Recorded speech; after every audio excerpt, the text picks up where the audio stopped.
Judges, chapter 18. In those days Israel had no king. And in those days the tribe of the Danites was seeking a place of their own where they might settle, because they had not yet come into an inheritance among the tribes of Israel.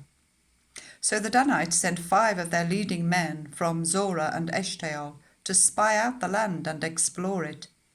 These men represented all the Danites. They told them, "Go, explore the land." So they entered the hill country of Ephraim and came to the house of Micah, where they spent the night. When they were near Micah's house, they recognized the voice of the young Levite. So they turned in there and asked him, "Who brought you here? What are you doing in this place? Why are you here?"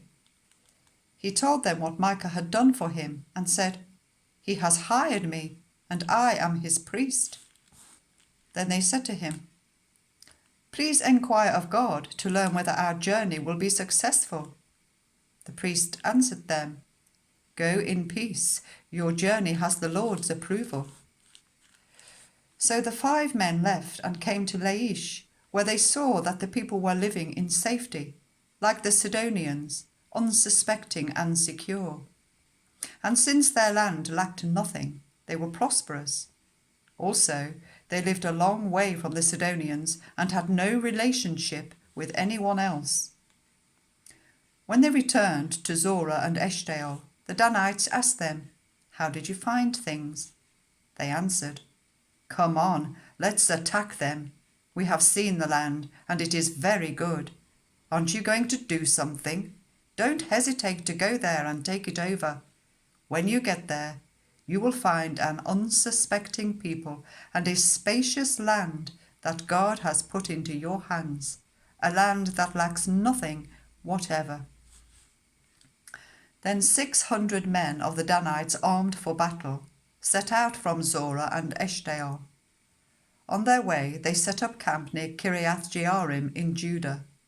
This is why the place west of Kiriath-Jearim is called Mahanadan to this day. From there they went on to the hill country of Ephraim and came to Micah's house. Then the 5 men who had spied out the land of Laish said to their fellow Danites, "Do you know that one of these houses has an ephod, some household gods, and an image overlaid with silver? Now you know what to do." So they turned in there and went to the house of the young Levite at Micah's place and greeted him. The 600 Danites armed for battle stood at the entrance of the gate. The 5 men who had spied out the land went inside and took the idol, the ephod, and the household gods, whilst the priest and the 600 armed men stood at the entrance to the gate. When the 5 went into Micah's house and took the idol, the ephod, and the household gods, the priest said to them, "What are you doing?" They answered him, "Be quiet, don't say a word. Come with us and be our father and priest. Isn't it better that you serve a tribe and clan in Israel as priest, rather than just one man's household?" The priest was very pleased. He took the ephod, the household gods, and the idol, and went along with the people. Putting their little children, their livestock, and their possessions in front of them, they turned away and left. When they had gone some distance from Micah's house, the men who lived near Micah were called together and overtook the Danites. As they shouted after them, the Danites turned and said to Micah, "What's the matter with you that you called out your men to fight?" He replied, "You took the gods I made and my priest and went away. What else do I have? How can you ask, 'What's the matter with you?'" The Danites answered, "Don't argue with us, or some of the men may get angry and attack you, and you and your family will lose your lives." So the Danites went their way, and Micah, seeing that they were too strong for him, turned round and went back home.